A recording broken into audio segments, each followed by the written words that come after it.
Hallelujah. හදා ගන්නව නම් හොඳ පිස්සුවක් තියෙනවා හදා ගන්න. ඕ ටැමිල් ට්‍රාන්ස්ලේෂන් නෑ.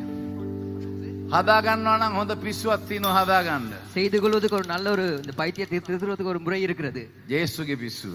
அந்த இயேசுவுக்கு பைத்தியம். මට ඒක හැදුනේ අවුරුදු 31කට විතර ඉස්සෙල්ලා. 31 வருஷத்துக்கு முன்பதாக தான் அந்த பைத்தியம் எனக்கு பிடித்தது. දැන් මොකක්ද තියෙන ප්‍රශ්නේ? இப்ப என்ன பிரச்சனை? නොකියාම බෑ මට ඒ නාමේ. නොකියාම බෑ මට ඒ නාමේ.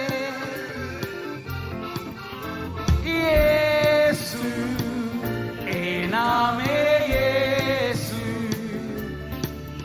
නොකියාම බෑ මට හදාගන්න. පුළුවන් නම් හදාගන්න ඕක.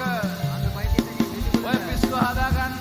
இந்த பைத்தியத்தை திருத்திக் ඔය கொள்ளுங்க. නාමය තමයි හැම ආධිපත්‍යයක්ම තියෙන්නේ. எல்லா வல்லமையும் இருப்பது இந்த ලෙඩ நாமத்திலே. රෝගීන් සුව වෙන්නේ ඔය නාමය නිසායි. வியாதிகள் குணமாவது இந்த நாமத்தினாலே. ජීවිත වෙනස් වෙන්නේ ඔය නාමය නිසායි. வாழ்க்கை மாறுவது இந்த நாமத்தினாலே. හලෙලූයා. ඔබගේ පවුල් නැවත එන්නේ එකට ඔය නාමය නිසායි. உங்களுடைய குடும்பம் ஒன்று சேருவது இந்த අන්ධකාර நாமத்தினாலே. බලවේගය ඉවත් වෙන්නේ ඔය නාමය නිසායි. இருள் நீங்குவது இந்த நாமத்தினாலே. වෙන නාමයක් නෑ මල්ලි. வேறு நாமம் இல்லை.